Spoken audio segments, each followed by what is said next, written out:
జ్ఞాన చైతన్య ప్రసారం. నమస్కారం. మన ధర్మం కార్యక్రమానికి స్వాగతం. ఇవాళ మన ధర్మం కార్యక్రమంలో మన ధర్మ సందేహాలను నివృత్తి చేసేందుకు మనతో పాటు ఉన్నారు ప్రముఖ ఆధ్యాత్మికవేత్త బ్రహ్మశ్రీ గడ్డమనుగు రామకృష్ణమూర్తి గారు. గురుగారు నమస్కారం. ఓం శ్రీమాత్రే నమః. గురువుగారు, కురవి క్షేత్ర ప్రత్యేకత ఏమిటి? కురవి వీరభద్రస్వామి కళ్యాణ మహోత్సవ సందర్శనం వల్ల ఎలాంటి ఫలితాలు కలుగుతాయి? అభ్రంలిహాదభ్ర విభ్రమాభ్రమ భ్రమకున్నీల దీర్ఘ శరీరమనమా ప్రజ్వలజ్వలన దీప్త జ్వాలికా జ్వాల జాజ్వల్యమాన కేశములు మెరయ చండ దిగ్వేదండ శుండావదోర్దండ సాహస్రద్యుతిహేతి సంఘముప్ప వీక్షణత్రయలోక వీక్షణద్యుతిలోక వీక్షణతతి దుర్నిరీక్షమగును క్రకచ కఠిన కరాళ దంశలు మెలుంగ ఘన కపాలాస్తి వనమాలలు దనర అఖిలలోక భయంకరుడగుచు వీరభద్రుడు దయుంచె మారట రుద్రుడగుచు. భాగవతంలో ఆ వీరభద్రుని అవతారం ఆవిర్భవించిన వైనాన్ని అద్భుతంగా వర్ణిస్తారు పోతరామాచ్యుడు. సతీదేవి దక్షుని అవమానాన్ని తట్టుకోలేక దేహాన్ని త్యాగం చేసినటువంటి సమయంలో ఆ వార్త తెలిసినటువంటి శివుడు తన జటాజుటని నేలమీతి వేస కొట్టగానే వీరభద్రుడు ఇంకొక రుద్రుడా అన్నట్టుగా ఆవిర్భవించాడు. ఈ వీరభద్రుని ఆరాధన అన్ని భయాలను పోగొట్టి భూత ప్రేత పిశాచ మారీగణాలన్నింటి నుంచి రక్షణ కల్పిస్తుంది. వీరత్వము భద్రత్వము రెండు కలిపితే వీరభద్రత్వము. వీరత్వము అన్ని దుష్టశక్తులను ఎదుర్కొనే మానసిక స్థైర్యాన్ని మనకిస్తే, భద్రత్వము దాన్ని భద్రంగా కాపాడుకోవడానికి అవసరమైనటువంటి ధీశక్తిని మనలో ఉత్పన్నం చేస్తుంది. కురవి వీరభద్రస్వామి, కురవి అంటే గోరింటాకు ఎరుపు అని అర్థం. మన భీమరాజు రాష్ట్రకూటుల రాజ్యాన్ని పరిపాలిస్తున్న సమయంలో కురవిని రాజధానిగా చేసుకుని పరిపాలించాడు. అప్పుడు నిర్మాణమైన అద్భుతమైన దేవాలయం. ఆ తరువాత చరిత్రను పరిశీలిస్తే బేతరాజు గారు దాన్ని పునరుద్ధరించాడు. అక్కడ విశేషం ఏమిటి అంటే 3 కన్నులతో 10 చేతులతో స్వామి మనను కటాక్షిస్తాడు. కుడి చేతులలో ఖడ్గము, త్రిశూలము, పుష్పము, గద, దండము ఉంటే ఎడమ చేతులలో ఠమరుకరము, సర్పము, విల్లు, బాణము, ముద్గరము, ఇలా 10 చేతులలో అద్భుతమైనటువంటి ఆ స్వామి యొక్క స్వరూపం మనను కటాక్షిస్తూ ఉంటుంది. భూత ప్రేత పిశాచాది గణాలను, ఢాకిని, శాకిని, కామిని ప్రమథ గణాల నుంచి వచ్చేటువంటి బాధలన్నింటినీ తట్టుకొని వాటి వికారాల నుంచి పరిరక్షణ పొందటం కోసం వీరభద్రస్వామి అర్చన విశేషంగా మనకు యోగాన్ని కలుగజేస్తుంది. ఈ శివరాత్రి సమయంలో 16 రోజుల పాటు అద్భుతంగా అక్కడ ఉత్సవాలు జరిపిస్తారు. అక్కడ ఉన్న తల్లి భద్రకాళి వీరభద్రస్వాముల యొక్క కళ్యాణ మహోత్సవాన్ని కనుల పండువగా తిలకించేటువంటి అదృష్టం మనకు సిద్ధిస్తుంది. ఇలా మహాశివరాత్రి పర్వదినాన దేశమంతటా శివతత్వం మారుమోగుతూ ఉంటే అద్భుతమైనటువంటి ఈ కళ్యాణ మహోత్సవం కనులారా వీక్షించిన వారికి సంపదలన్నీ చేకూరి, భయాలన్నీ పోయి, అరిష్టాలన్నీ తొలగి అద్భుతమైన ఆనందం సొంతమవుతుంది. గిరిజనులంతా ఆ క్షేత్రంలో విశేషంగా స్వామివారిని అర్చిస్తూ ఉంటారు. అద్భుతమైన ఆ కళ్యాణ మహోత్సవంలో స్వామివారి యొక్క వైభవాన్ని కనులారా వీక్షిస్తూ పొంగిపోతూ ఉంటారు. అలా కురవి వీరభద్ర స్వామి భయాలను పోగొట్టి అభయాన్ని ప్రసాదిస్తూ ఆనందాన్ని అందించేటువంటి శివమూర్తి. శివుడు అభిషేక ప్రియుడు. శివునికి నమ్మక చమకాలతో అభిషేకం ఎందుకు చేస్తారు? యాజ్ఞవల్కుణ్ణి అమృతత్వం పొందాలి అంటే ఏం చెయ్యాలి అని ప్రశ్నిస్తే శతరుద్రీయేణ అంటే శతరుద్రాన్ని పారాయణ చేయటం వల్ల అన్ని దేవతా స్వరూపాల యొక్క తత్వమైన ఆ శివతత్వము ప్రసన్నమవుతుంది. శతరుద్రీయము అంటేనే అమృతము అని అర్థం కనుక నమక చమకాలతో ఆ స్వామి అభిషేకం చేయగలిగితే అభిషేక ప్రియుడైన శివుడు సంతుష్టుడయి అన్ని కోరికలను నెరవేరుస్తాడు అని సూత సంహిత తెలియజేస్తుంది. మన దురదృష్టం ఏమిటి అంటే అన్ని భోగాలు కళ్ళ ముందే ఉన్నా అనుభవించే ఆరోగ్యం ఉండదు. ద్రాపే అంధసస్పతే దరిద్రన్నీలలోహిత ఏషాం పురుషాణం ఏషాం మాభేర్మారో ఏషాం కించనామమత్ అని నమ్మకంలోని 10వ అనువాకంలో ఆ స్వామిని ప్రార్థిస్తాం. నాకు ఆరోగ్యం సరిగా లేకుండా భోగ అనుభవాన్ని పొందేటువంటి దుర్గతి పట్టకుండా కాపాడవయ్యా అని ప్రార్థన చేస్తాం.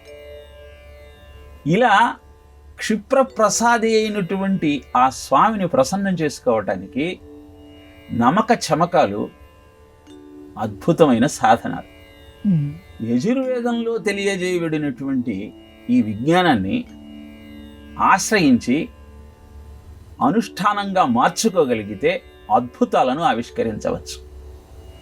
ఈ నమక చమకాలను 11 సార్లు చేస్తే దాన్ని రుద్రి అంటారు, ఏకాదశ రుద్రం. దాంతో జన్మజన్మల పాపాన్ని పోగొట్టుకోవచ్చు. ఆ ఏకాదశ రుద్రాన్ని 11 సార్లు అంటే 121 సార్లు ఈ రుద్రాన్ని మనం చేయగలిగితే మనకు అద్భుతమైన సంపదలన్నీ సొంతమవుతాయి. ఇక 1331 సార్లు చేస్తే దాన్ని మహారుద్రం అంటారు. అది దేవలోకంలో చేసే సోమయాగంతో సమానంగా చెప్పబడుతుంది. ఇక 14,641 సార్లు చేయగలిగితే ఆ ఫలితాన్ని మాటల్లో చెప్పలేము అన్నారు. ఇలా నమక చమకాలతో ఆ స్వామికి నమస్కరిస్తూ ఆ స్వామి ప్రసాదించే సంపదలన్నీ అందుకునేటువంటి ఆరోగ్యాన్ని ధర్మబుద్ధిని ప్రసాదించమని వేడుకుంటూ ఆయనను అర్చించగలిగితే ఇక ఎలాంటి జటిలమైన సమస్యనైనా పరిష్కరించుకునే ధీశక్తి, ఆ సమస్యలను తట్టుకొని నిలబడగలిగేటువంటి శారీరక దారుఢ్యము మన సొంతమవుతాయి. కనుక పురాతన కాలంలో సమస్య ఎదురైనప్పుడు వేరే ఎవ్వరిని ఆశ్రయించకుండా మన సమస్యలను మనమే పరిష్కరించుకోవటం కోసం శతరుద్రీయ పారాయణను సాధనంగా ఎంచుకునేవారు. క్లిష్టమైన సమస్య ఎదురైనప్పుడు ఇంట్లో ఈ ఏకాదశ రుద్రాభిషేకం మహాన్యాసపూర్వకంగా నరుద్రో రుద్రమర్చయేత్ అంటారు కనుక రుద్రుడు కానివాడు రుద్రుణ్ణి అర్చించలేడు కనుక మొత్తము బ్రహ్మాండంలో నిండి నిబిడీకృతమై ఉన్నటువంటి ఆ ఈశ్వర చైతన్యాన్ని మన దేహంలోకి మహాన్యాసం ద్వారా ఆవాహన చేసుకొని నమస్తే రుద్రమన్యవభుతోత ఈశవే నమః, నమస్తే అస్తు ధన్వనే బాహుభ్యాముదతే నమః అంటూ నమక చమకాలను శ్రావ్యంగా స్వరంతో పారాయణ చేస్తూ ఆ కఠినమైన సమస్యల నుంచి బయటపడుతుంది.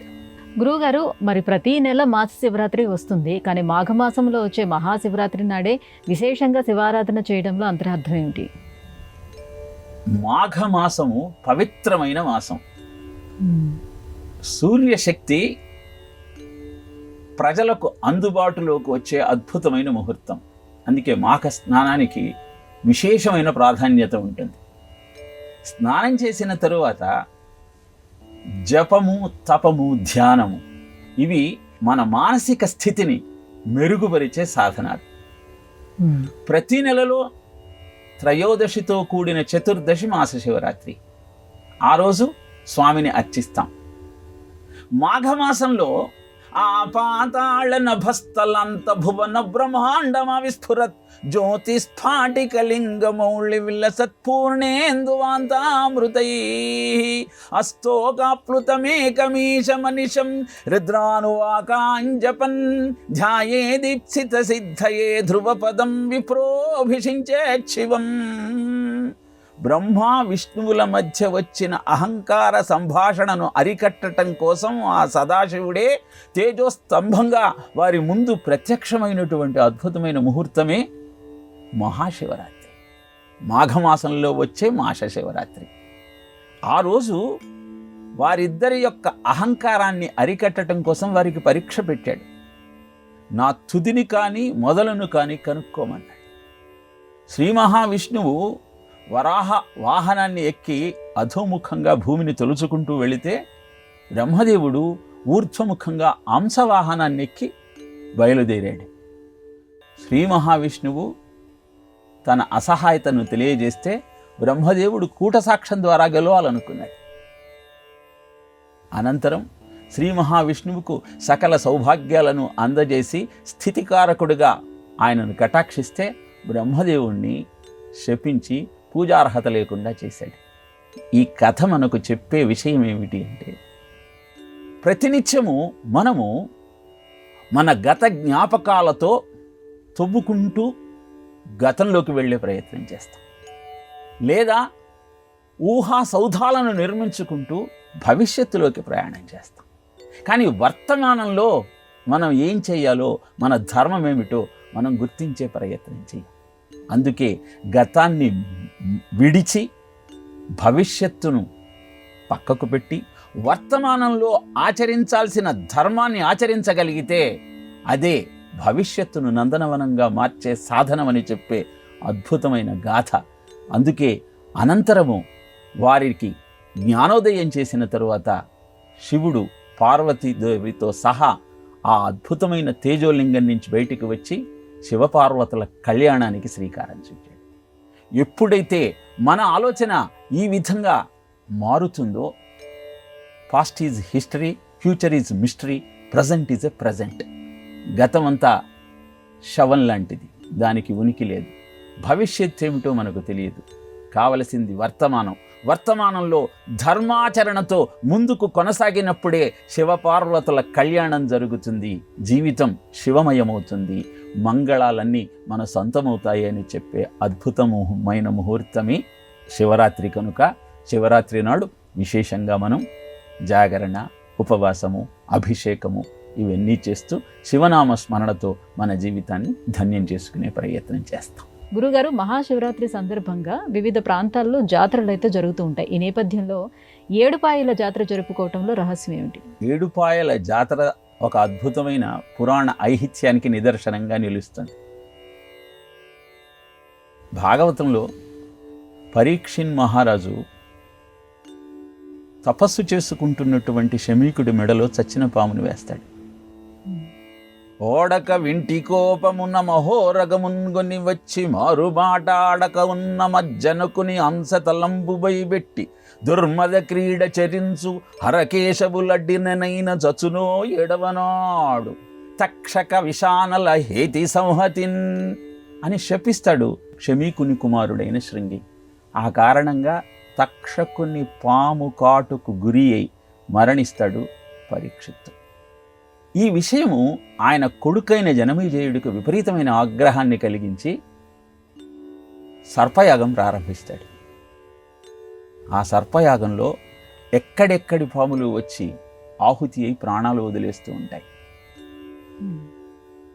కద్రువ యొక్క సంతానమంతా ఈ విధంగా అగ్నికి ఆహుతవుతున్న నేపథ్యంలో వినత కద్రువ సోదరి గరుత్మంతుడిని ఆదేశిస్తుంది. గరుత్మంతుడు పాతాళానికి వెళ్ళి అక్కడున్న భోగవతిని అంటే గంగాదేవిని భూమండలం మీదకి తీసుకువస్తాడు. ఎందుకు అంటే అలా ప్రాణాలు వదిలిన సర్పాలకు ఉన్నత గతులు దొరకాలి అంటే గంగా నదీ ప్రవాహం ఒక్కటే మార్గం కనుక ఆ భోగవతి నదిని భూమి మీదికి తీసుకువస్తాడు. అది 7 పాయలుగా ప్రవహిస్తూ ఆ క్షేత్రాన్ని పునీతం చేసింది.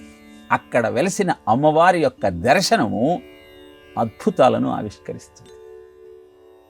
ఆ 7 పాయల జాతర 3 రోజుల పాటు ఈ శివరాత్రి సందర్భంలో జనరంజకంగా కొనసాగుతుంది. ఆ దేవిని దర్శించుకొని జీవితాన్ని పరిపుష్టం చేసుకుంటూ ఉంటారు సాధకులంతా.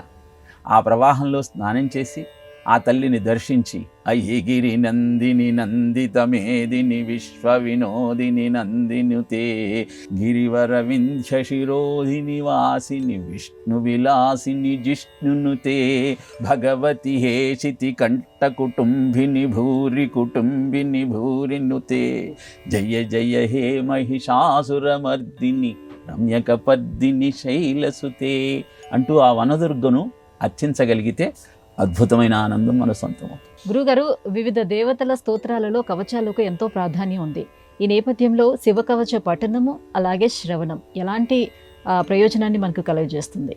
శివకవచ పారాయణం అనేది ఎలాంటి అరిష్టాలనైనా అంతం చేసి ఒక రక్షక కవచంలాగా మనను కాపాడే అద్భుతమైన సాధనం.